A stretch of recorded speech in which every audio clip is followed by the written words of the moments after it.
So you're looking at buying a 1960 to 66 Chevy C10 or a GMC.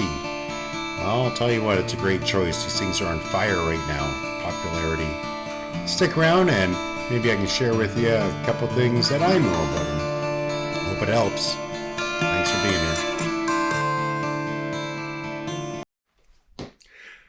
All right, so I'm back. And today what I want to do is do a little video on what to expect when you're looking to buy a 60 to 66 Chevy or GMC. Kind of like a buyer's guide, if you will. There's some real trouble spots on these trucks. And if you're looking to buy something ready to run, you want to know about them. If you're looking to buy a project, you want to know about them. And it's pretty much stuff that's very common, and if you can find it that where it doesn't need this stuff, you found yourself a unicorn and you should buy it. And if it does need this stuff, well, you should know what it's going to take to get it done.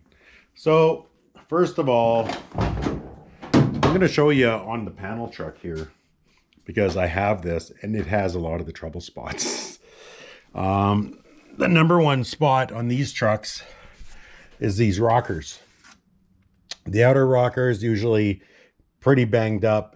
It rusts from the inside out and the outside in. It gets real thin. It gets mangled real easy. And then next thing is your inner rocker. Quite often, like they sell a little patch panel that runs about an inch long and then straight down. And then they sell a bigger one that goes up to about here. Quite often you need the bigger one because your rust down in here is too severe.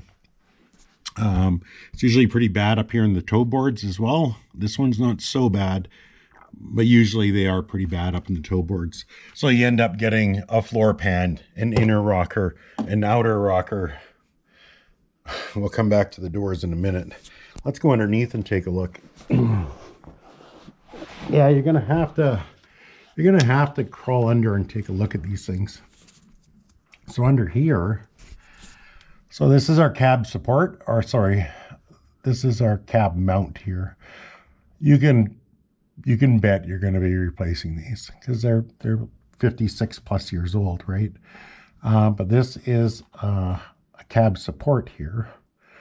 This runs across. You can see this is rotted out completely.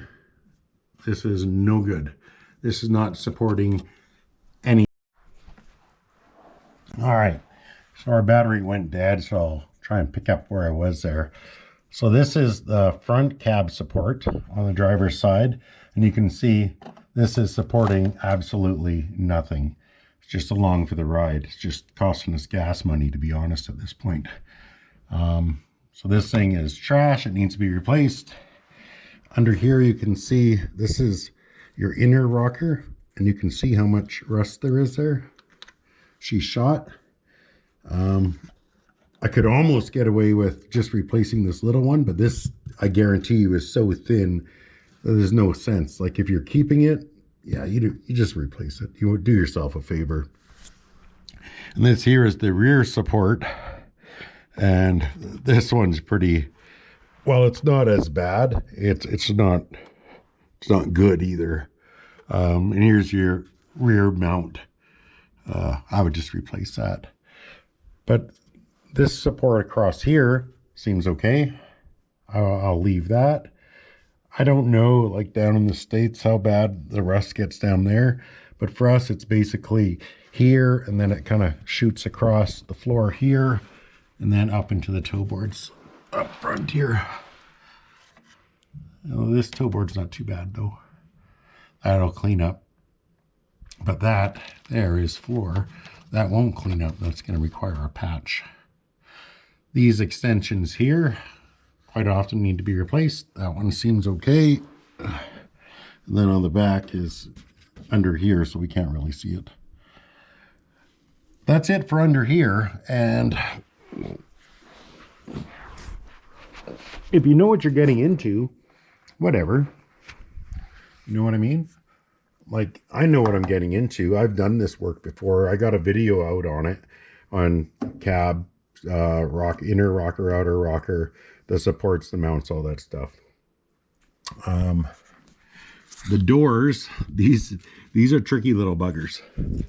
See that there? You're gonna have to get down and you're gonna have to look up and take a look. See that? That's in the corner there.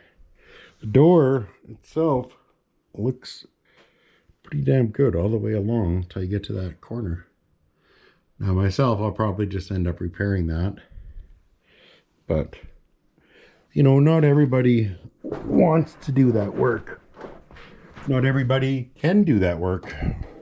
Maybe they don't have the space or the tools or the know-how or whatever.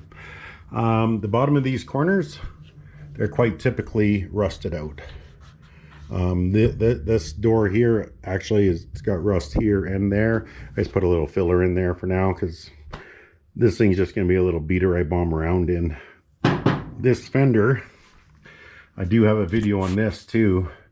This fender had a rust hole all the way through from the bottom up past the emblem. And I ended up putting in a patch that runs across here and all the way down. That's quite typical as well as over the front wheel. And you can see this one's got the rust there. That gets a lot worse than that. But for me, I don't care. That's fine and dandy. The inner fenders, you can see here, they rot out as well. And it's usually right at this tip is where we get the problems.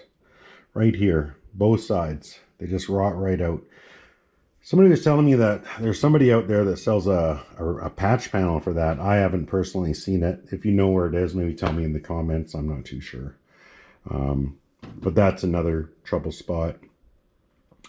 If you look under the hood here, you can see I have a 292. The way you can tell a 292 is, see that fuel pump? It's behind the motor mount on the passenger side. If your fuel pump is in front, you have a 250 or 235 or whatever, right? So 292 is the only one with the fuel filter back there. It also has the bigger lifter cover, blah, blah, blah. Anyway, I'm getting sidetracked. Under the hood. So when it comes to the mechanical end of it, I mean, either it runs good or it's a write-off. Buying anything that, you know, you can't hear run, especially if it's over 50 years old, assume it's a write-off. You might be able to get it going. We've had pretty good luck around here, but I wouldn't count on it, if that makes sense. Back inside the truck, over the windshield. If you can find one that's good over the windshield, like this one is super good over the windshield. There's nothing.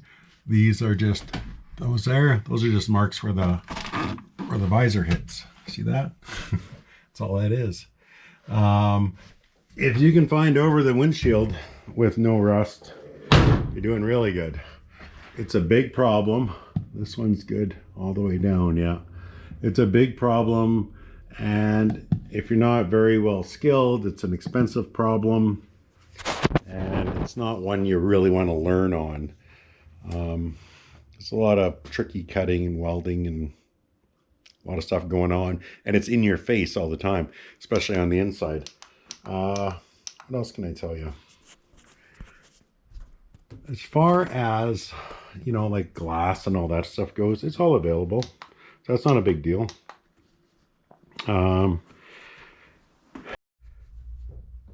Another spot to look out for is right here.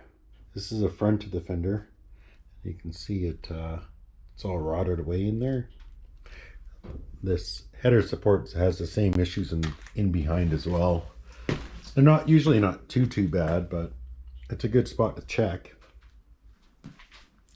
Up here on the fenders, they have a tendency to rot out as here as well. It's the same on this one, both sides. But, you know, the aftermarket fenders up here in Canada anyway, they're close to $400 by the time they get to you, and they don't fit great. So pick your poison. For me, I'd rather just leave that. You know, these panels and Suburbans, they rot out along there and there and there and there, and all the way along here and up and around. Yeah, they can be bad. Oh, check that out. How do you like that? I pulled that out. I was underneath the panel today and pulled that out. Not too sure if there's anything in there sleeping for the winter, but I'm going to pull it out of here anyway. Don't need to come back on next days off and these guys are awake and taking over the garage, so we'll toss that outside. Anyway, that should conclude it for this guy. I hope that helps you out a little bit. We'll see. This guy's gonna get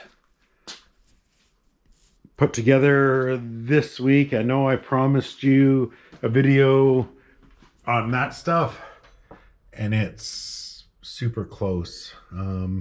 I probably need about an hour on it, but I fly back to work in about 20 minutes, so that's not going to happen. So be sure to check back next week when I hope to have the fuel injection video for you, and maybe the brake video as well. All right, we'll see you then.